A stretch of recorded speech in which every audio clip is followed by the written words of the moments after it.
So, welcome back. Apologies for the brief delay. I hope we have the first speaker on Zoom now. So I'll introduce each speaker before they speak. Hello, there you are. Wonderful. So Iάκωβος Μιχαηλίδης is Professor of Modern Contemporary History at the Aristotle University of Thessaloniki. His research interests include Greek and Balkan history, 19th and 20th centuries. He represented the Aristotle University at the European Thematic Network of History, CLIONet. During the academic year 2019-20, he was a Fulbright visiting scholar at George Washington University, Washington, D.C. He was also an academic visitor at St. Anthony's College, Oxford. He's an expert on the Western Balkans at the European Economic and Social Committee in Brussels.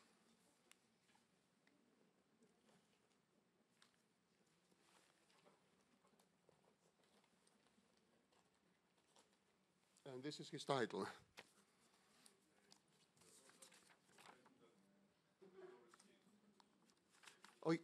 Well, he knows that, doesn't he? The floor is yours.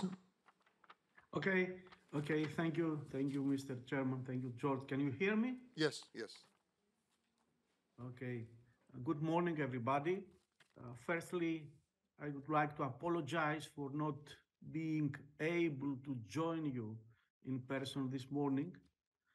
And secondly, I would like to thank both the academic and the organizing committee of this fruitful conference, mainly Professor Roderick Beaton, Stavros Zoubilakis, President of the National Library of Greece, and of course, Michalis Sotiropoulos. In my presentation, I will focus a little bit more on the first stages of the Greek Revolution and the revolutionary army of Alexandros Ypsilantis.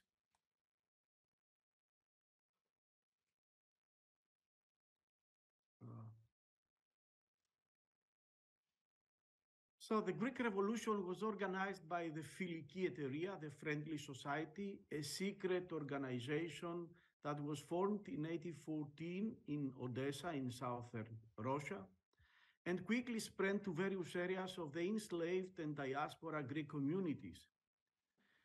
During its evolution, the Friendly Society sought a leader to lead the Greek Revolution, especially after the years after 1817, 1818. And of course, their first choice was the Minister of Foreign Affairs of Tsarist Russia, the well-known politician and diplomat Ioannis Kapodistrias. They had a lot of contacts with him, but after his refusal, their second choice was Prince Alexandros Ypsilantis, a closer friend of Kapodistrias, and Ypsilantis was also very well known inside the Russian society. He was a hero during the Napoleonic Wars, and he served as the adjutant of Tsar Alexander I of Russia.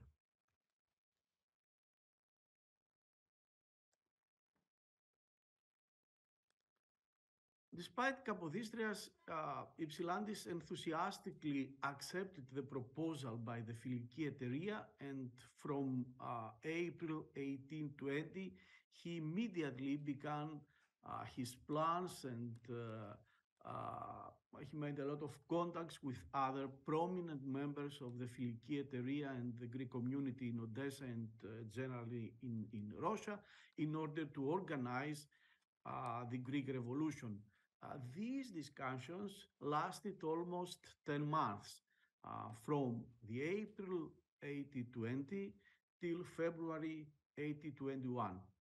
But at the evening of February 22, 1820, Alexandros Ypsilantis finally took the decision, crossed the Pruth River in the borders between Bessarabia and Moldavia, entered the Danubian principalities, and started the Greek War of Independence. The army of Ypsilantis was a heterogeneous group with different origins and, of course, different approaches. Most of its members were Greek students who studied at the major educational institutions of the Greek communities in the Danubian principalities and in South Russia, in Odessa, in Iași, and in Bucharest. However, in the ranks of the army of Ypsilantis, there were also other Greeks who either had taken refuge in Moldavia and Wallachia or they were permanent residents there. Nevertheless, Greeks were not the only group that filled the ranks of the army of Ypsilantis. In fact, the leader himself worked intensively to rally men of many ethnic groups, particularly from the Balkan region. With my presentation, I will try to depict the composition of the army of Ypsilantis and explore whether the existence of an early Philhellenism can be inferred from it or not.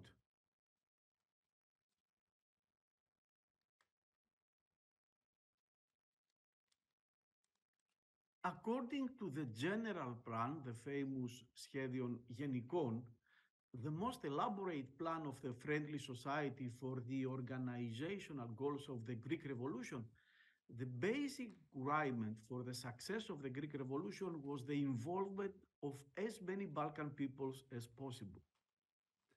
Along the same lines are the first revolutionary proclamations issued by the general representative of the supreme authority.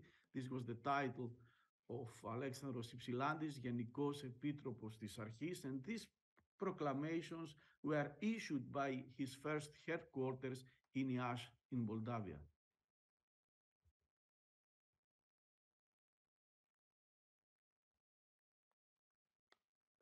The most representative image of the composition of Alexandros Ypsilantis' revolutionary army emerges from the nominal catalogue of the Φιλική Εταιρεία.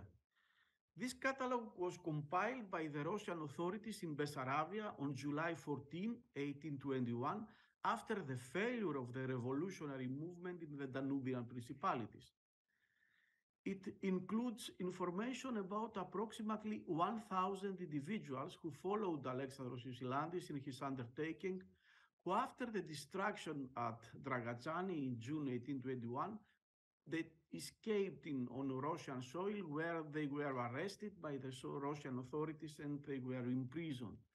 And it is very much worth to say that this nominal catalog was very much detailed. It has a lot of details about the background of the fighters of the Φιλική Εταιρεία who were arrested in Bessarabia. And these are two fortresses today in Moldavia and in Ukraine where the fighters of the Φιλική Εταιρεία were imprisoned. So the catalogue includes individuals from 23 ethnic groups in total, with the majority being Greeks, more than 500 individuals, approximately half of the members of the army of Ypsilantis were Greeks from various regions of the enslaved and diaspora Greek communities. The other Balkan peoples are following, such as Moldovans, almost 200 fighters, Bulgarians, 132, Serbs, 3 Albanians, 2 Bosnians, and 2 Montenegrins.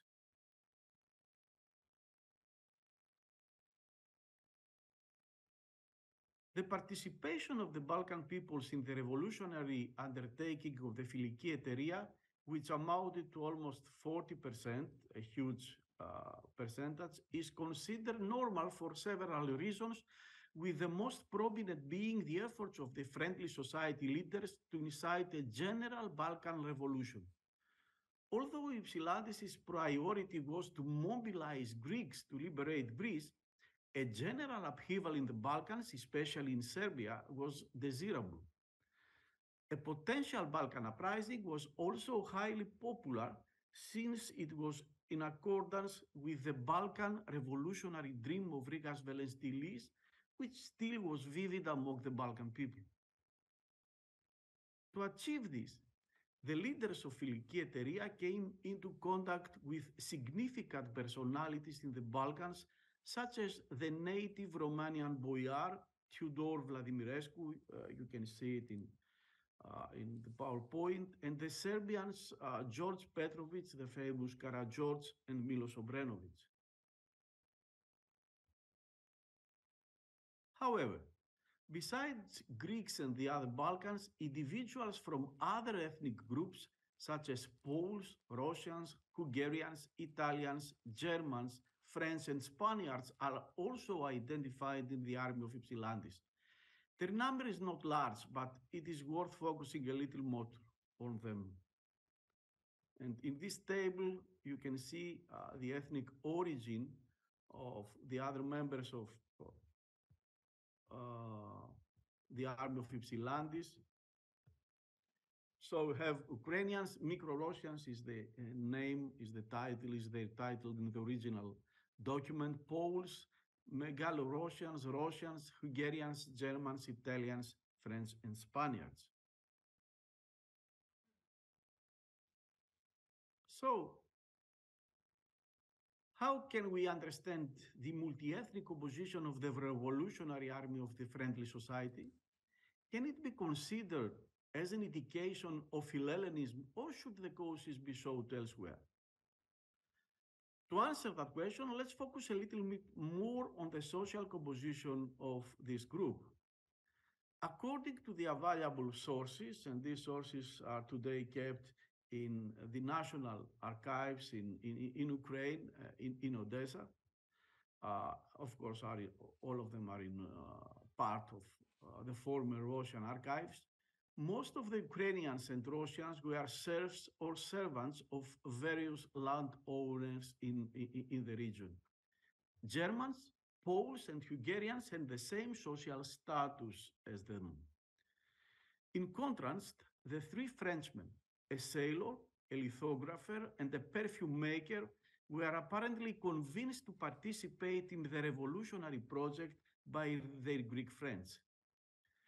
The Italians were probably more determined, as they came directly from Trieste, Milan, and Naples to take part in the uprising, and the same seems to be true for the only Spaniard included in the list.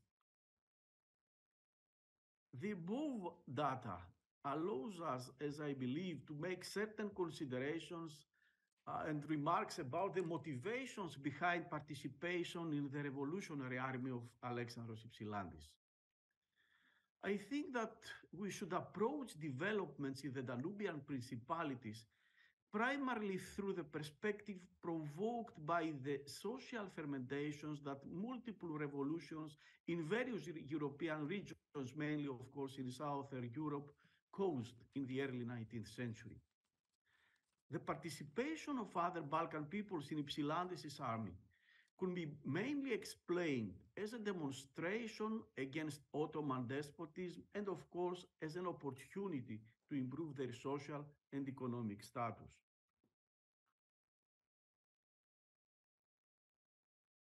But when it comes to the rest of Europeans, it is difficult to argue that their participation in Ypsilantis' army was the result of a massive romantic sympathy for the Greeks' plight, or a way out of the professional impasses that many soldiers faced in the post-Napoleonic era. Although Ypsilantis' revolutionary movement was not directly linked to any Philhellenic initiative in Western and Central Europe, among them, mainly because he was a Russian soldier, his legacy was used as an argument by many liberals to mobilize their societies in favor of the Greek rebels when the Greek fire started in the Greek peninsula after his defeat. If I could use a term abusively to describe the framework in which Ypsilantis' revolutionary multi-ethnic and multicultural movement could be included, I would refer to an international of revolutionaries that opposed the so-called ancient regime, the Holy Alliance, of course, the Ottoman Sultan, and generally the imperial houses of Europe. These were the revolutionary convulsions of the period of modernity, which was inspired by the liberal and radical ideas of the Enlightenment. From the Iberian, Italian, and Greek peninsulas to the Danubian principalities, the Baltic and the Ural Mountains, a world was in motion. Indignant about its social conditions and gradually breaking free. In the Danubian principalities, where the regime was autonomous, the ferment among rebels of various ethnic groups was intense. On this substrate stepped the commander-in-chief of the Friendly Society, Alexandros Ypsilantis. His proclamation was a generalized message in favor of freedom and against despotism, while its social components made it accessible to those who had nothing to lose. Alexandros Ypsilantis' army was not supplied by any Philhellenic committee in Western Europe. It was ironic that the former adjutant of the Russian Tsar appeared as the liberator of the Balkan peoples, but within the context of a constant and intense revolutionary fusion, he became accepted by various Carbonari conspirators, the Russian Decembrists, the Italian and Spanish revolutionaries, etc. Ypsilantis' contacts with other Balkan peoples are certain and could be perceived as part of a family tradition mainly cultivated by his father, Konstantinos Ypsilantis, a former ruler of Danubian principalities. His connection with the Russian Decembrists are also certain, although the armed participation of Decembrists in his army is not confirmed. On the contrary, there is almost no direct evidence of Ypsilantis' relationship with secret organizations in Southern Europe. His movement may not have ultimately achieved its immediate goals, but it was incorporated into the chain of revolutionary movements that ultimately undermined not only the Ottoman despotism, but also the authoritarian system of Europe. Thank you very much. Thank you. Thank you very much. Marvelous. So next, marvelous timekeeping, which is, of course, important for me and keeps me from being nervous. Romína Tsakíri is a historian specializing in early modern and modern history, Hellenism under Venetian rule. She conducted postdoctoral research between 2012 and 2015 under the auspices of the Greek state and the European Union. She has worked at the University of Athens and at the National Hellenic Research Foundation. During the last 3 years, she is working in the Department of Manuscripts and Special Collections of the National Library of Greece. And today she will speak on British liberals and Greek warlords, the activities of Leicester Fitzgerald Charles Standhope. Καλησπέρα σε όλους. I would like to thank, first of all, the British School at Athens for the invitation, the organizing and scientific committee, especially Mr. Sotiropoulos for the great effort that did, and my colleague Vika Poli for the same reason. And my colleagues, I would like to thank my colleagues that are present here now. I will speak in Greek. So, στην ανακοίνωση αυτή θα αναδείξουμε πεποιθήσεις και ενέργειες του φιλέλληνα Leicester Stanhope κατά τη μετάβασή του στην Ελλάδα, κατά την περίοδο 1823-1824, όπως αυτές αναδεικνύονται μέσα από τη μελέτη της αλληλογραφίας του τα έτη αυτά. Ο Stanhope θα φτάσει το 1823 στην Ελλάδα ως εκπρόσωπος της φιλελληνικής εταιρείας του Λονδίνου, μαζί με τον Byron, για τη διαχείριση του αγγλικού δανείου. Η αποστολή του θα είχε επίσης στόχους στην αύξηση της επιρροής της Μεγάλης Βρετανίας στην Ελλάδα και την οργάνωση των στρατιωτικών σωμάτων και του πυροβολικού. Για τη δράση του Stanhope είναι αρκετά πράγματα γνωστά. Ήταν φιλελεύθερος στις ιδέες του και υποστηρικτής των ιδεών του Τζέρεμι Μπένθαμ, που άνοιξε νέους δρόμους στον φιλελευθερισμό και υπήρξε ο ιδρυτής του σύγχρονου ωφελημισμού. Τα θέματα που θα τον απασχολούσαν, όπως διαπιστώνεται από τις επιστολές του, είναι ο πόλεμος για την ελληνική ανεξαρτησία, το αγγλικό δάνειο, οι εκλογές, το νομοθετικό σώμα, ο ξένος βασιλιάς, οι ληστρικές συμμορίες, οι φατρίες και ο σχηματισμός διοίκησης με μια ισχυρή συνταγματική θωράκιση, η δημιουργία του ελληνικού τύπου, η διάδοση των φιλελεύθερων ιδεών. Καθώς ο χρόνος μιας ανακοίνωσης είναι περιορισμένος, θα επισημάνουμε μόνο πτυχές της δράσης του. Όσο αφορά τη σύνδεσή του με τους Έλληνες οπλαρχηγούς, ιδιαίτερα τον Οδυσσέα Ανδρούτσο, τις επαφές του με τον Αλέξανδρο Μαυροκορδάτο, τις ενέργειές του για το δάνειο, τις πεποιθήσεις και προσδοκίες του για τη συγκρότηση μιας φιλελεύθερης κοινωνίας στην Ελλάδα. Για τα θέματα αυτά ελπίζουμε σε μια εκτενέστερη ανάπτυξη στο γραπτό κείμενο. Ο Στάνχοπ ονειρευόταν για την Ελλάδα τη δημιουργία σχολείων, τυπογραφείων, ταχυδρομείων, νοσοκομείων, βασικές προϋποθέσεις ώστε να οδηγηθεί αυτή στην ανάπτυξη. Πίστευε πως με κάποια βασικά βιβλία για την εκπαίδευση, τον πόλεμο, την καλλιέργεια κτλ., με τις εφημερίδες, τα έντυπα, τα εκκλησιαστικά βιβλία, τις μηνιαίες αναφορές, το υλικό για τον τύπο, καθώς και με 2 δασκάλους, το ελληνικό έθνος θα μπορούσε να αναγεννηθεί. Μεγάλο βάρος έδινε στη διάδοση των ιδεών του Τζέρεμι Μπένθαμ. Για τον λόγο αυτό εκθέτει κατά καιρούς τόσο στον Μαυροκορδάτο όσο και στον Ανδρούτσο τη σημασία να εκδοθούν σε έντυπα ιδέες αυτού του σημαντικού Άγγλου φιλελεύθερου. Τόσο οι πιέσεις στους 2 άνδρες, αλλά και οι προσωπικές του ενέργειες θα συντελούσαν στην εγκατάσταση τυπογραφείων και στην εδραίωση του ελεύθερου τύπου στην Ελλάδα, με την έκδοση 4 εφημερίδων, ανάμεσά τους τα ελληνικά χρονικά και η εφημερίδα των Αθηνών. Ο Στάνχοπ θεωρούσε απαραίτητη δημοσίευση άρθρων για την ελευθερία, τον νόμο, τη δικαιοσύνη, τις εκλογές, τη μόρφωση. Θα αναζητήσει υλικό για τις εφημερίδες στα Ιταλικά, Γαλλικά, Γερμανικά. Οι 2 βασικές εφημερίδες θα φιλοξενήσουν ειδήσεις για την Επανάσταση, τις προκηρύξεις του νομοθετικού, την επιστολή του Λόρδου Μπάιρον για τη σημασία της συμφιλίωσης. Εγκατέστησε τυπογραφείο στην Αθήνα, με τις διαβεβαιώσεις του Ανδρούτσου και του Γιάννη Γκούρα πως αυτό θα λειτουργούσε ελεύθερα.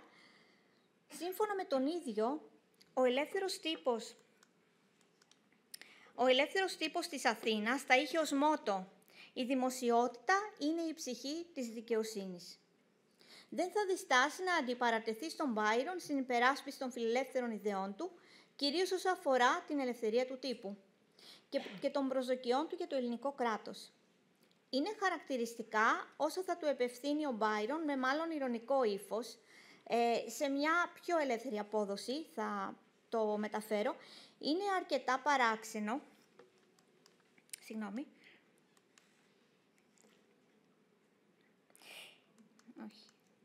Είναι αρκετά παράξενο που ο στρατιώτης Στάνχοπ αντιτίθεται στους Τούρκους με τη γραφίδα του και εγώ, ο συγγραφέας, τους πυροβολώ. Ανάλογη σημασία θεωρούσε το ταχυδρομείο, που θα διευκόλυνε τη διακίνηση επιστολών και εφημερίδων στην Ελλάδα, στα νησιά και την Ευρώπη.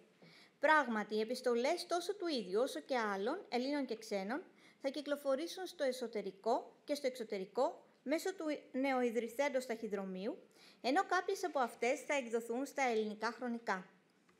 Βασικό ήταν και το νοσοκομείο, για το οποίο η κυβέρνηση έπρεπε να βρει ένα οίκημα, 3 ανθρώπους, όπως γράφει στις επιστολές του, κρεβάτια, κουβέρτες, χειρουργικά εργαλεία, φάρμακα κτλ. Εκτός από την προσωπική οικονομική συμβολή, θα αναζητήσει πόρους από διάφορες πηγές. Θα απευθυνθεί σε μια αμερικάνικη ιεραποστολή στη Μάλτα και σε μια αγγλική στην Κέρκυρα, ζητώντας να ενισχύσουν την Ελλάδα με δασκάλους, βιβλία, γραφές, τυπογραφία, φάρμακα. Περιμένει παράλληλα ενίσχυση από τα ανώτερα και μεσαία στρώματα. Τις ιδέες του συνοψίζει...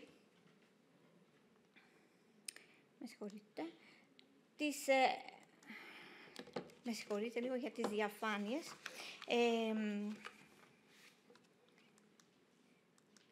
Τις ιδέες του συνοψίζει σε επιστολή του προς τον Τζον Μπόουρινγκ το 1824, η οποία κάνει λόγο για την ωφελημιστική κοινωνία και την αξία διάχυσης της γνώσης που θα οδηγήσει σε μια καλή διακυβέρνηση.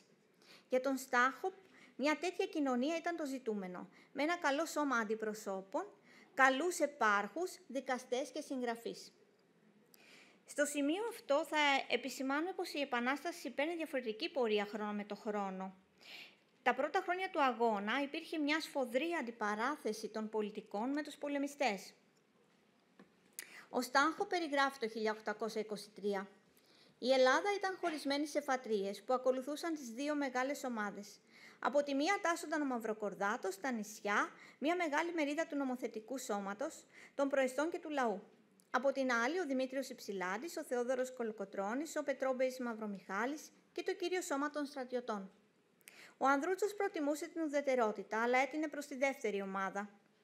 Ο Στάνχοπ συντάχθηκε επίσης με τους δεύτερους και γνωρίζουμε πως κράτησε εχθρική στάση απέναντι στον Μαυροκορδάτο, που όμως δεν διαφαίνεται από τα γράμματά του και την περιγραφή του πολιτικού σε αυτά. Ο Στάνχοπ στις επιστολές του παραθέτει την προσωπική του άποψη για πρόσωπα και καταστάσεις που συναντά στην Ελλάδα. Μια πρώτη αίσθηση που είχα κατά την ανάγνωση των επιστολών του είναι πως αρκετές φορές πράγματα και πρόσωπα εξιδανικεύονται. Ερωτήματα λοιπόν και υποθέσεις εργασίες ως προς το ύφος των γραμμάτων αυτών και το τι κρύβεται κάτω από τις γραμμές, καθώς και οι λόγοι αποσιώπησης δεύτερων σκέψεων του Στάνχοπ ή των πραγματικών συναισθημάτων του, μου είναι εξαιρετικά δελεαστικά για το επόμενο στάδιο της έρευνας αυτής. Όσο αφορά τους οπλαρχηγούς, σύμφωνα με τον Στάνχοπ, αυτοί ήταν άριστοι πολεμιστές των βουνών, απλοί στους τρόπους τους, μα σκληροί στους εχθρούς τους. Είχαν έφεση στη δημοκρατία από αγάπη για την ελευθερία και από φθόνο για τους φαναριώτες και τους προεστούς, αλλά και από τον φόβο να τεθούν κάτω από έναν ξένο βασιλιά. Εξάλλου, στην πλειονότητά τους, οι Έλληνες οπλαρχηγοί ήταν ενάντια στην ανάμειξη των ξένων. Ο Στάνχοπ τους εκτιμά και τους υπολογίζει. Σε απάντηση στον Ανδρέα Ζαΐμη, που θεωρούσε τους οπλαρχηγούς ληστές, ο Στάνχοπ θα υποστηρίξει πως ένα πόλεμο τόσο η ληστεία όσο και ο φόνος δικαιολογούνταν. Για την επιτυχία της Ελληνικής Επανάστασης έθετε ως προϋπόθεση την ομόνοια ανάμεσα στους καπεταναίους και την υποταγή τους σε μια ισχυρή κυβέρνηση. Σε διαφορετική περίπτωση, η Ελλάδα θα έμενε στην αναρχία. Ο ίδιος θα αγωνιζόταν να πείσει τους οπλαρχηγούς να έρθουν σε σύμπνοια, αν και θεωρούσε πως αυτοί που τόσο ηρωικά αγωνίστηκαν για να σωθεί η Ελλάδα δεν θα μπορούσαν να μειώσουν τις φιλοδοξίες τους. Οι οπλαρχηγοί ήταν οι πιο ισχυροί άνδρες για τον ίδιο. Θεωρούνταν πρίγκιπες στην επαρχία. Αναφέρεται, για παράδειγμα, συχνά στη δύναμη του Κολοκοτρώνη και στον φόβο των υπολείπων να αναμετρηθούν μαζί του. Ο Οδυσσέας Ανδρούτσος ήταν ωστόσο αυτός με τη μεγαλύτερη επιρροή. Ο λαός τον συμπάθησε και ο ίδιος υιοθέτησε μια φιλελεύθερη πορεία στην πολιτική, κατά τα λεγόμενα του Στάνχοπ. Για τον Ανδρούτσο, με τον οποίο συνδέθηκε προσωπικά, πιστεύει πως είχε ένα δυνατό μυαλό, καλή καρδιά και ήταν γενναίος όπως και το ξύφος του. Ήταν άνθρωπος της δράσης, a doing man. Διοικούσε με δύναμη και ήταν ο μόνος στην Ελλάδα που μπορούσε να επιβάλλει την τάξη. Καταλάβαινε πως ο δρόμος για τη φήμη, τη δύναμη και τον πλούτο ήταν η καλή διακυβέρνηση. Για τον λόγο αυτό ακολουθούσε την πορεία αυτή και στήριζε τον λαό και τη δημοκρατία. Δεν εντασσόταν σε καμιά φατρία. Ούτε συντασσόταν με τους καπεταναίους ή τους προεστούς, ούτε ήταν υπέρ ενός ξένου βασιλιά. Για τους παραπάνω μιλούσε με τον πιο απεχθή τρόπο. Αγαπούσε όμως κάποιους ξένους, όπως μας λέει χαρακτηριστικά ο Στάνχοπ. Ο Στάνχοπ αναγνωρίζει σε αυτόν πως αγωνιζόταν για το Σύνταγμα, τους νόμους, την ασφάλεια του ατόμου και της περιουσίας, τις ελευθερίες του ελληνικού έθνους.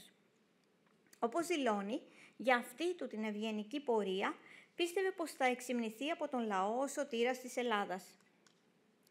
Είναι σημαντικό στο σημείο αυτό να επισημάνουμε πως ο Οδυσσέας Ανδρούτσος στηρίζει τις ιδέες του Στάνχοπ και κατ' επέκταση του Μπένθαμ, γεγονός που επιβεβαιώνει την άποψη όσων υπερασπίζονται τη μόρφωση του Ανδρούτσου. Θα ανταποκριθεί στα αιτήματα του Στάνχοπ, ιδρύοντας 2 σχολεία στην Αθήνα. Θα θέσει σε λειτουργία το τυπογραφείο και θα μετατρέψει έναν αρχαίο ναό σε μουσείο. Είναι αξιοσημείωτο πως απευθυνόμενος στον Ανδρούτσο, ο Στάνχοπ του ζητά την άδεια για την ίδρυση ωφελημιστικής εταιρείας στην Αθήνα. Ο Ανδρούτσος μέσα από τα γράμματα του Στάνχοπ παρουσιάζεται να έχει άποψη για θέματα της λειτουργίας του τύπου και της εκπαίδευσης του έθνους. Ο ίδιος επιθυμούσε κάθε έξυπνος άνδρας στην Ευρώπη να συνδράμει την Ελλάδα. Για τον λόγο αυτό, το 1823 θα γράψει τον Κοραή και σε άλλους, ζητώντας τους να επιστρέψουν σε αυτή, ώστε να βοηθήσουν την κυβέρνηση και να ενισχύσουν τους νόμους. Εκτός από τον Κοραή, θεωρούσε πως ο νεόφυτος Βάμβας ήταν ένας ικανός πατριώτης, από τον οποίο θα ωφελούνταν η Ελλάδα με την παρουσία του σε αυτή. Τα γράμματα αυτά προωθήθηκαν στους παραλήπτες παρά μόνο έπειτα από αίτημα του Στάνχοπ, που ζήτησε επίσης να δημοσιευτεί η επιστολή προς τον Κοραή στα ελληνικά χρονικά και στον ελληνικό τηλέγραφο. Καταλήγει ο Στάνχοπ για τον Ανδρούτσο. Αν σκεφτεί κανείς τη μόρφωσή του, τις επιδιώξεις του και την κοινωνία στην οποία ζει, είναι ένας καταπληκτικός άνδρας που προωθεί τη δημόσια ελευθερία. Έναν τέτοιο άνδρα χρειάζεται η Ελλάδα. Ας δούμε όμως την άποψη του Στάνχοπ για το αντίπαλο δέος, τον Αλέξανδρο Μαυροκορδάτο. Ο Στάνχοπ τον έβρισκε καλόβολο και θετικό. Αναφέρει πως κέρδιζε τους πάντες με τα ναι και τα χαμόγελα. Ήταν προσιτός και ανοιχτός. Ήταν μάλλον έξυπνος, αλλά επιφανειακός, ρηχός ως χαρακτήρας. Δεν ήταν φίλος του φιλελευθερισμού. Αντίθετα, προσδοκούσε για την Ελλάδα μια αυστηρή εποπτεία. Ωστόσο, παρά τις φιλοδοξίες του, ο Στάνχοπ κρίνει πως δεν είχε την αυτοπεποίθηση για να παίξει τον πρώτο ρόλο στο κράτος. Επιθυμούσε έτσι τη δεύτερη θέση σε μια κοινοπολιτεία ή υπό έναν βασιλιά. Κατά καιρούς του απευθύνει επιστολές με συμβουλές για το καλό του μεγαλύτερου μέρους του ελληνικού λαού, το οποίο, πάντα σύμφωνα με την άποψη του Στάνχοπ, αποτελούσε είδωλο. Για τον λόγο αυτό και τον επέβαλε ο λαός ως κυβερνήτη. Στην εντύπωσή του για τον Μαυροκορδάτο καταλήγει: όλοι οι άνδρες επηρεάζονται από τις καταστάσεις και την κοινωνία που τους περιβάλλει. Και ο Μαυροκορδάτος, το αξίωμα ενός βεζίρη, ενδεχομένως να υμνηθεί από τους ιστορικούς σαν ένας ημίθεος. Τώρα για τα δάνεια. Για την απόκτηση του δανείου, ο Στάνχοπ έκρινε επιτακτικό τον εξαναγκασμό σε συμφιλίωση μεταξύ των μερών. Και τα χρήματα του δανείου επέμενε πως αυτά έπρεπε να δοθούν μόνο στην επίσημη διοίκηση, στην κυβέρνηση και όχι στις φατρίες. Με τον όρο φατρίες εννοεί κάθε ομάδα που προωθούσε τα συμφέροντά του με ζημία του λαού. Μέσα από τις επιστολές του απευθύνεται στο ελληνικό έθνος και στην κυβέρνηση, προειδοποιώντας πως αν επιμείνουν στην αναρχία δεν θα έπρεπε να περιμένουν καμία χρηματική βοήθεια από την Αγγλία. Όμως γίνεται επικριτικός και απέναντι στους οπλαρχηγούς, που δεν ήταν ευνοϊκοί στο δάνειο, καθώς υποστήριζαν πως αυτό το επιθυμούσε μόνο η κυβέρνηση. Ο Στάνχοπ πιστεύει πως φοβούνταν πως θα τους στερούσε την εξουσία και τα μέσα να αποκτήσουν πλούτο, τον οποίο κάποιοι ήδη είχαν κατακτήσει.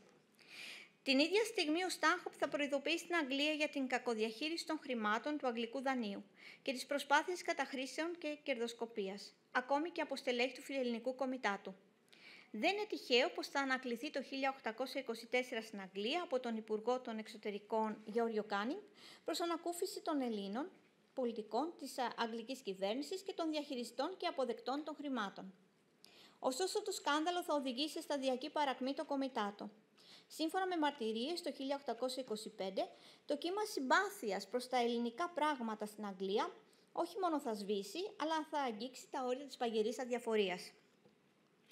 Πολλές ήταν και οι προσδοκίες του Στάνχοπ για το συνέδριο στα Σάλωνα, που θα προωθούσε τη συνεργασία μεταξύ της Ανατολικής και Δυτικής Ελλάδας και στη συνέχεια και του Μοριά. Στη συνάντηση θα παραβρισκόταν και ο ίδιος. Μάλιστα εκλιπαρούσε τον Μπάιρον και τον Μαυροκορδάτο, αν αγαπούσαν την Ελλάδα, να παραστούν επίσης. Ενημερώνει την ίδια στιγμή την Αγγλία. Η προσδοκία του Στάνχοπ για το συνέδριο ήταν να ηγηθεί ο Ανδρούτσος των πραγμάτων και να διακηρύξει τα συναισθήματά του στην πατρίδα του και στον κόσμο. Ήλπιζε στη σύμπραξη και των άλλων οπλαρχηγών, αλλά και πως η επικρατούσα εξουσία θα προωθούσε τα συμφέροντά τους. Κατά συνέπεια, όλες οι μικρές φατρίες θα ακολουθούσαν το γενικό ρεύμα. Θα συστήσει στον Ανδρούτσο να ακολουθήσει μια μέση πορεία. Ωστόσο, το συμβουλεύει να επιβάλλει το Σύνταγμα με τη βία, αν δεν γίνεται διαφορετικά. Μολονότι ο Στάνχοπ είχε αντιρρήσεις για μια συνέλευση με την παρουσία των όπλων. Οραματίζεται τη σύνθεση της νέας κυβέρνησης με τον Οδυσσέα Ανδρούτσο στο εκτελεστικό, τον Δημήτριο Υψηλάντη στο νομοθετικό, τον στρατηγό Κολιόπουλο ως Υπουργό Πολέμου και τον Θεόδωρο Νέγρη ως Υπουργό του Κράτους. Ο Στάνχοπ θα εκφράσει τις απόψεις του επίσης για τη διχόνοια, τις φατρίες και την ανάγκη συμφιλίωσης. Τονίζει την αναγκαιότητα ενότητα στη δημιουργία μιας συμμαχίας που θα ένωνε την αριστοκρατία με τα συμφέροντα των στρατιωτικών. Το πιο σημαντικό ήταν η υποχώρηση των οπλαρχηγών, που επιθυμούσαν μια στρατιωτική οργάνωση, και η σύνταξή τους με την κυβέρνηση, καθιστώντας τη ικανή να θέσει σε ισχύ το Σύνταγμα και τους νόμους. Μάλιστα, ο Στάνχοπ θέλει να κάνει πρόταση στον Κολοκοτρώνη να ενώσει τις φατρίες, καθώς ήταν ο καλύτερος στρατηγός στην Ελλάδα και επειδή κατατασσόταν, λόγω των γνωριμιών του, ανάμεσα στις πιο ισχυρές οικογένειες. Για τον ίδιο το αποτέλεσμα θα ήταν άριστο, αφού ο Κολοκοτρώνης, ενώνοντας τις φατρίες, θα έθερε την εξουσία του πλούτου υπό τη γνώση και την αρετή. Παρέθεσα μερικές μόνο από τις ιδέες, στην ανακοίνωση αυτή, από τις ιδέες, τις προσδοκίες και τις ενέργειες του Στάνχοπ κατά τα πρώτα έτη της Ελληνικής Επανάστασης. Οραματιστής και ρομαντικός, μα ταυτόχρονα έχοντας επίγνωση της άναρχης κατάστασης που επικρατούσε στην Ελλάδα, ο Στάνχοπ θα αγωνιστεί στο διάστημα των 2 χρόνων που θα βρεθεί σε αυτή, να συνδράμει με θέρμη τους Έλληνες. Θα συνδεθεί με αρκετούς από τους πρωταγωνιστές του αγώνα. Θα ζητήσει τη συνδρομή τους για τη διάδοση των ιδεών του φιλελευθερισμού, που θα οδηγήσει σε ένα ελεύθερο ελληνικό κράτος, όπως ο ίδιος το οραματίζεται και όπως διαφαίνεται μέσα από τις επιστολές του.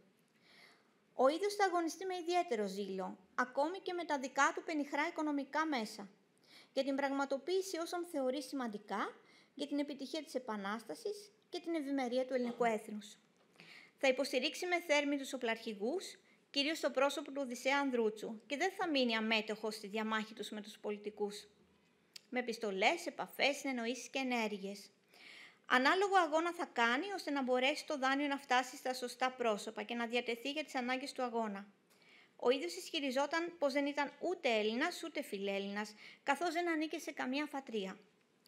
Όσο για την επιτυχία της αποστολής του στην Ελλάδα, αν αφήσουμε στην άκρη πως δεν ασχολήθηκε ιδιαίτερα με τους στόχους της Μεγάλης Βρετανίας που αναφέραμε στην αρχή, νομίζουμε πως παρά τις αντιξότητες και τα εμπόδια, ακόμη και από την ίδια την Αγγλία, η επίτευξη σε μεγάλο βαθμό των προσωπικών στόχων του και η γενικότερη συμβολή του στον ελληνικό αγώνα υπήρξε αναμφισβήτητη.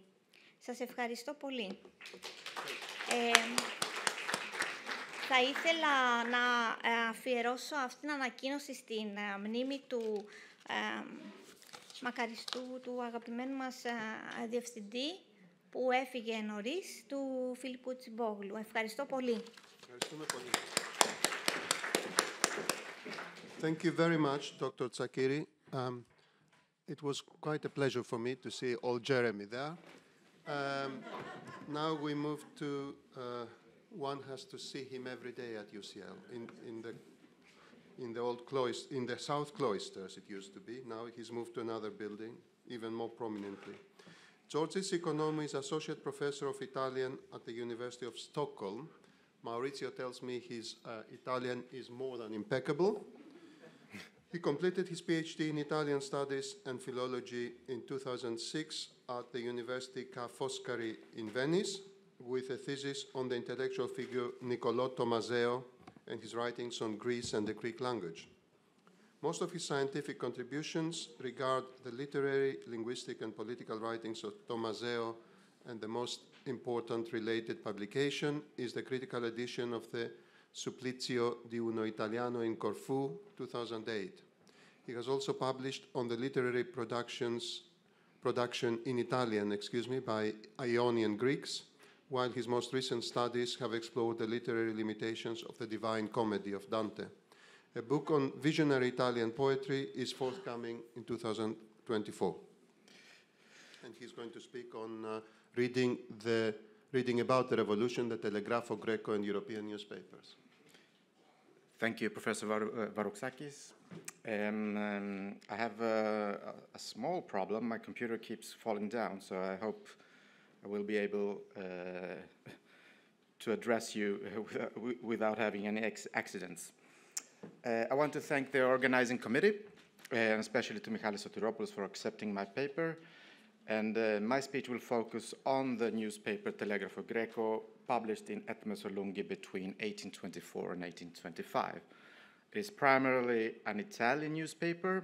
It's how it's known, and of course answers why an Italian linguist and a scholar of Italian literature actually comes to a conference mainly made up by historians.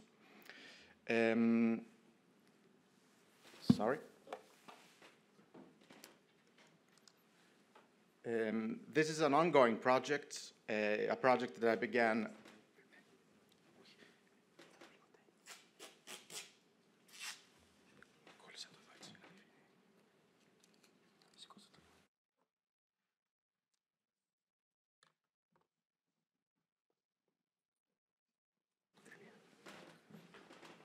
Perfect.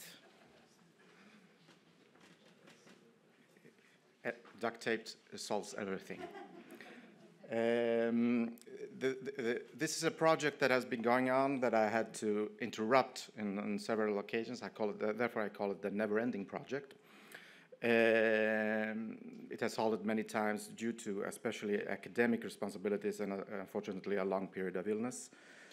I wish to conclude it in the coming year so I can move on to other topics. I call this "Si signori, ma siamo cadrento di una tirannia megale," which is a phrase that the traveler William Gell heard while visiting Greece. And this captures what I'm trying to do with the knowledge and the use of Italian in Greek-speaking areas during a long period, which will conclude at 1852, which is practically when Italian is banished from the Ionian Islands, banished, well, not longer an official language. And my topic, this is properly a historical, sociolinguistic, and language context in the Balkans in pre-modern times, what I actually do. And I've had a lot of discussions previously with the late Professor Peter Mackridge, to whom I wish to dedicate this, in his memory, I dedicate this speech. The question regarding the knowledge of the Italian was actually pointed out already by Greek historian Dimaras, who asserted that the Italian language was, well, in the 18th century, the main national language of communication with the West, and in all the geographical extension of Hellenism. It's a very interesting quotation which has followed me ever since I began studying these questions. And of course, it brings a lot of problematic, a lot of problematic historical problems, which I will not enter here. I will, though, say that this is something that Byron is completely on board. This is something that Byron believes. The Italian language, which is there in Greece, universally spoken, or at least to the same extent with French in the more polished parts of the continent, and my not total ignorance of the Romaic would afford me some advantages of experience. So Byron believes that his knowledge of Italian will help him and will help him in his work with the Italian, in the Greek Revolution, so to say. And later on, he will still point out that as some knowledge of Italian is nearly indispensable in Greece, talking, of course. This is something that, through my studies, I've seen in a lot of travelers that points these things out, like Thomas March Hughes travels in Sicily, Albania, Greece. As the Archon spoke Italian with great fluency, we began discussing in Italian. Villoison, in his traveling, Villoison, in his l'italien c'est beaucoup plus que le français dans les îles, dans le Levant, dans toutes les îles, il y a toujours quelqu'un qui le sait. This goes on and on and on about how travelers traveling through the Balkans and the Greek-speaking areas sees this. John Galt, Voyage in Greece. The friar in the Roman propaganda comment, this is a very interesting thing, in Athens, instructed children of the Catholics in the Italian language, which leads us to another. We have always discussed about Orthodoxy. We have a lot of Greek Catholics, especially in the islands, which is another topic that I haven't heard anything about, but very interesting. The children of Serigo are taught the classic and Romaic Greek, also Latin, French, and Italian. 8 of the principal inhabitants of Hydra have procured an Italian master, and so on and so on. So you do have a lot of importance given to Italian in Greece by foreign travelers. The uses of Italian is very easy to explain in a very easy way. It is the principal language of the Sublime Porte in a long period because it is the language of the dragomans. You have the literary Italian. It's the first language, for example, of Dionysius Solomos. I do not enter in that discussion. It is the language of the judicial texts It's the language of the lawyers. You have a lot of lawyers at Corfu, for example, who always have studied in Italy and have Italian as a first language. It is the language of medicine, especially in Greece and, of course, in the Ionian Island. It is what I'm looking for, the language of journalistic prose. And especially in the Ionian Islands, as the first printing press arrives in so-called Greece, it arrives at the Corfu, which is not Greece, of course, in the time. I do not want to make anachronistic points. What you do have is the Mercurio Letterario Monitor Ionio, Gazzetta di Zante, Gazzetta Ionia, and so on, that actually shows an interest in keeping up with what the tradition was in Italy, so to say, continue working journalistically in these, amongst the Ionians, especially in Corfu. And this leads us to the newspapers of the revolution, which we have heard. It's Lord Stanhope, it's Lord Byron, but what you do have is that in Messolunghi you have the Ελληνικά Χρονικά and the Telegrafo Greco. You do have, the years there should be 24-25, I'm sorry for that. In Hydra you have a Philos του Νόμου with the editor Giuseppe Chiappe. In Afplia you have, of course, in Aegina you have the Γενική Εφημερίδα Ελλάδος, which is a little bit later, so it doesn't interest us. And you do have later on the newspaper in Athens. I think a lot have been said already by Romina, and a lot have been written by Professor Hadzis on the Ελληνικά Χρονικά. So I will try to move on to other discussions, which is more interesting for us. The Encyclopedia of Greek Press states that the Telegrafo Greco was published, had 39 numbers, and was redacted by Count Gamba. 3 copies are known, and they are practically all belonging to British Philhellenes, one of whom is, of course, Finlay. The problem is this, that I have found 52. So there is much more. It has a longer history than the redactors of the encyclopedia acknowledged or have found, because this is a peculiar problem. It's archival work. You will never find this newspaper at the catalog of a library. It's always inside some personal archives, and so you have to go in looking to find it, and it's really, really difficult to understand why and how it got there.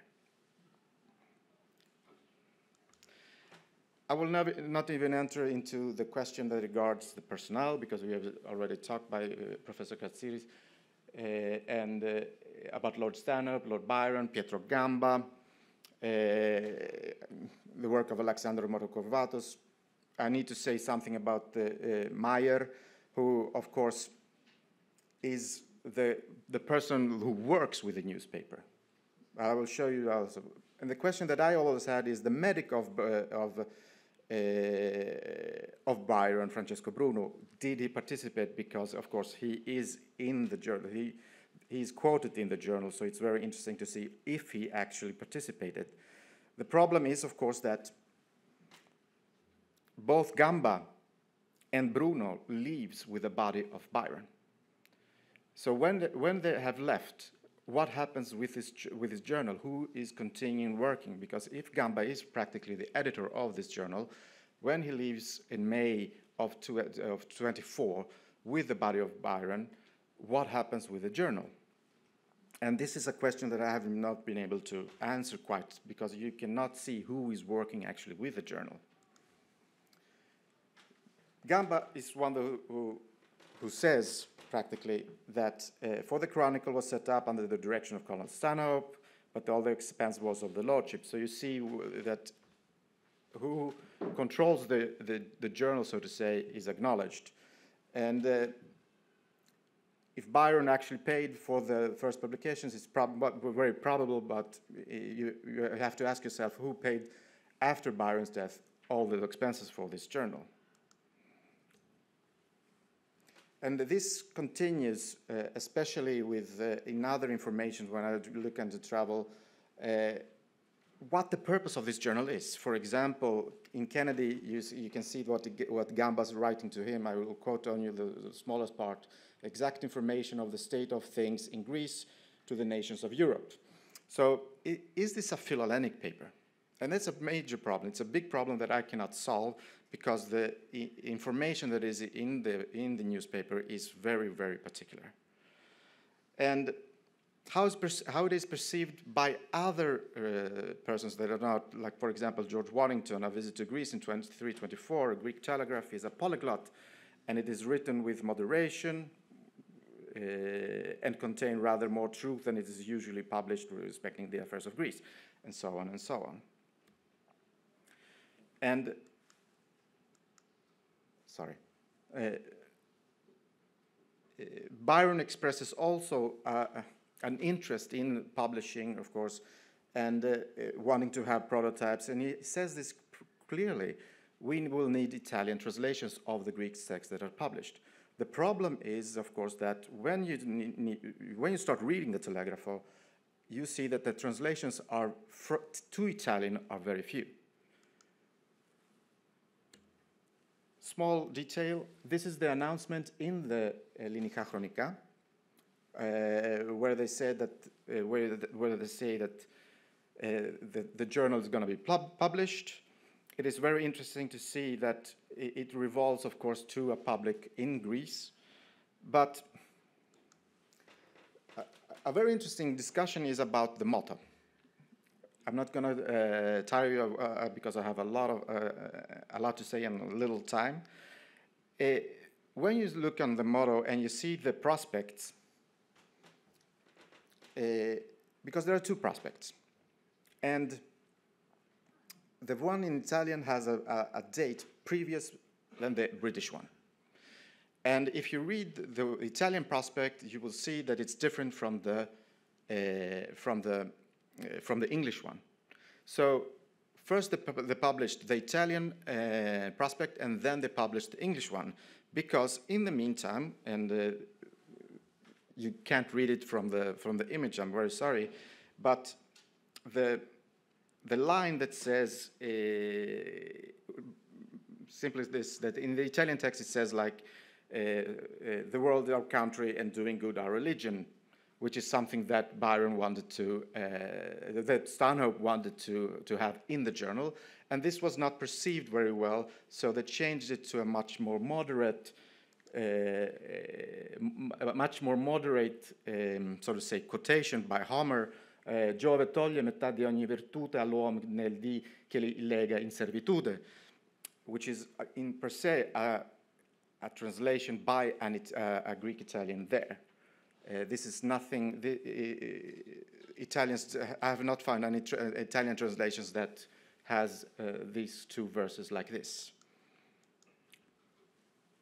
So the discussion that is continuing is, and this is a very particular thing. What happens, what is the date?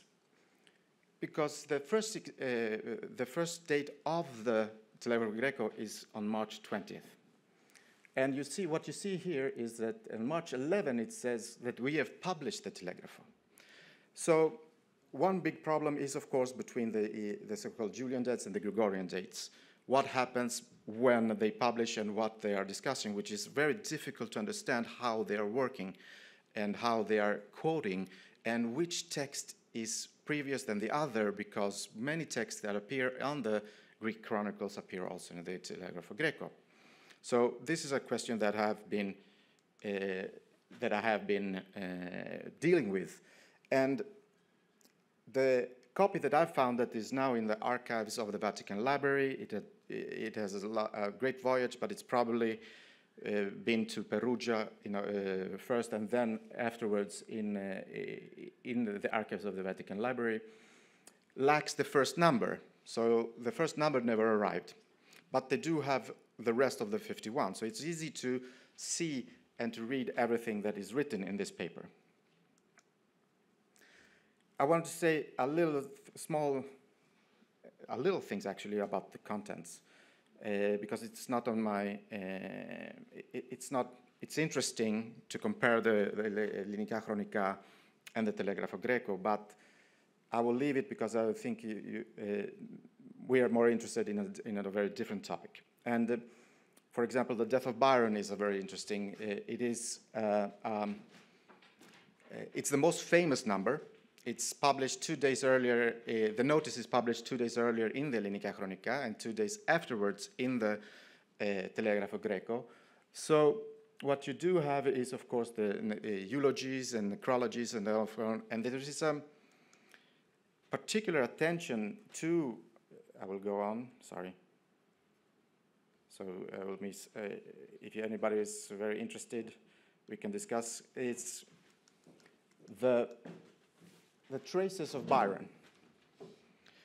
Because this journal is obsessed with Byron. So anything that is of Byron and Byronesque, so to say, is get published. If they found a poem published in France, they will publish it. And it continues after the death of Byron, but it's difficult to understand who it is who has this admiration for Byron. Because, as I said, Gamba has left, Bruno has left, none of them will return before the stop of the publication, so it's very difficult to understand what is actually going on. Like, for example, a poem in French from a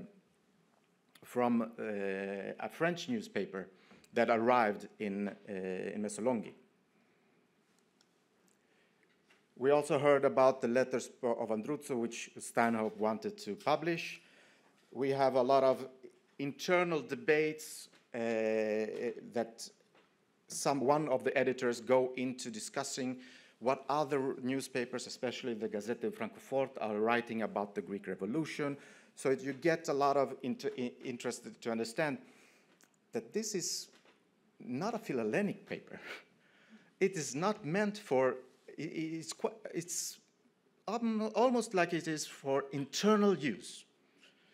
And it's internal use by whom? By the Philhellenes, or the Philhellenes that are in Greece, or by so-called Ionian Greeks or Greeks or Italian-speaking Greeks.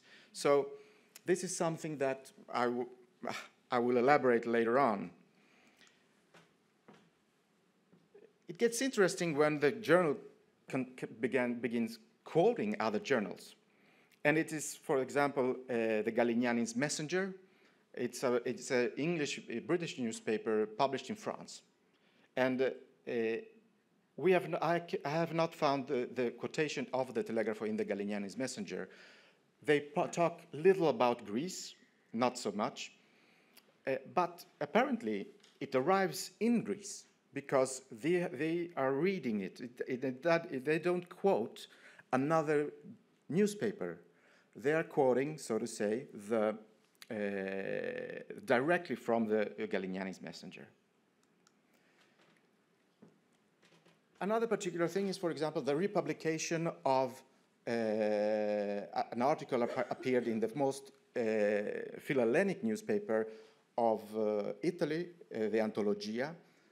Again, what's the reason? Is it simply because it arrived in Messolonghi at this point, and they chose to publish it, which is is actually what I believe, and this shows that there was no plan behind it. So whatever arrived, whatever they thought, got published. And this is something that is very clearly, when you read the journal, that it's very difficult to understand if there is a line, if there is an ideology which is not so clear. And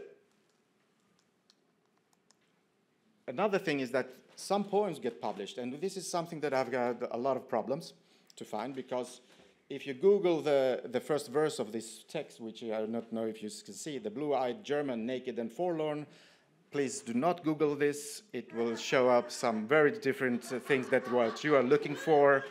And so some things are very difficult to find, so to say, what they are doing. And of course, this goes for many other texts that exist in this newspaper. There are a lot of other languages, so to say, very few in German. And is that my time, Georgios? Technically, yes. Okay, just a couple of minutes, sorry. A lot of it's in French. And it's always in French when they are translating from the Ελληνικά Χρονικά. So if they are translating, if you follow Byron, if they are translating what they think, what they see so to say, if they are translating from the Ελληνικά Χρονικά, as Byron said, that you should use Italian translations, why is this always translated in French? The only answer I can have is that it would be not useful for them, and this is my idea, it wouldn't be useful for whoever read Greek to have it in Italian, because they would probably be able to read it. And this is something that I have elaborated because I do believe that the Greeks were bilingual in a larger extent than what is believed, and not only bilingual but much more. I want to say this, and I will finish with a small detail. It's very easy. Who read it? I have found traces of it everywhere. It's incredible to see that it gets quoted. For example, in a very strange newspaper called the New England Farmer from the United States. It's a paper that discusses agriculture, but still it gets quoted, so to say, oh, they're publishing this newspaper. I've focused primarily on France and Italy, and in Italy I have found a lot of interesting information, which I will show you briefly. It's a philological work, because you need to understand how it goes. The problem is that there is a journal published in Smyrna that is the Spectateur de l'Orient, which practically governs the information between 1821 and 1827, more or less. And this is very interesting to see, because if you follow what the Telegrafo Greco, when it's quoted and how it's quoted, and you see that practically the notices of the Spectateur de l'Orient are much more quoted, you see that you get that they're not only interested in what happens, so to say, in a Greek-speaking area, but they are, of course, interested in what the Ottoman side publishes. And especially when you just look on begin to look in the journals, you see that they're not quoting only the Spectateur de l'Orient, they're not quoting only the Telegrafo Greco, they're also quoting the Gazzetta, the Ελληνικά Χρονικά. So even the Ελληνικά Χρονικά gets to at least Genova. And we know that it arrived in Livorno, it arrived in Venice, so we understand that notices from this. But it's notices that goes from one place to another. It's not the Telegrafo Greco or the Ελληνικά Χρονικά that goes from one place to another. It's the notice that goes. And this is a philological work that I will show you briefly. This is, if you are interested in Le Spectateur, read the Gazzetta di Milano, because they are only quoting the Le Spectateur. And the most important paper, which is actually the paper I believe is quoting directly the Telegrafo Greco, is the Gazzetta Universale di Foligno, which is a papal paper. It's very interesting to see that they are interested in what they have to say. And they get their news from other newspapers, from private letters, then of course the news from Telegrafo Greco. And an interesting, and this is my final observation that I want to show you, when you get like the Gazzetta di Firenze, for example, you see this, il Telegrafo Greco nei suoi ultimi numeri contiene fra l'altro le notizie le seguenti, eccetera, eccetera. Ligovizi, 7 novembre. And you ask yourself, what is this? And then you see downstairs it says GU, which is Gazzetta Universale. And unfortunately, the number that should contain this is not, I haven't been able to find it. Hopefully, now that COVID is over, I can return to the archives and see. But you say have the same, now in the Gazzetta di Parma, for example, you have the same notice from the Gazzetta di Firenze. So they have read the Gazzetta di Firenze. And in this way, you can follow all the news. And the actual notice from the Telegrafo is much larger. So something happens, to say, philologically, in between Foligno and Firenze. And The end of the newspaper is also very particular, and I thank you for this delay and that Gеώργιος has not amended me to end my speech. Thomas Gordon has been quoted a lot today, and in his History of the Greek Revolution, he quotes another paper, the Greek Telegraph saw the light shortly after and soon died a natural death. For being written in English, French, and Italian, few natives could read it, and its contents were too dull to interest foreigners. I have to oblige him with the later on. I do not think the reason for its death was the linguistic question. I think it was an economic question. I think it had to do with the Turks arriving, and of course, they just didn't have the money or the time to publish another newspaper that only practically Philhellenes in Greece read. Thank you. Thank you very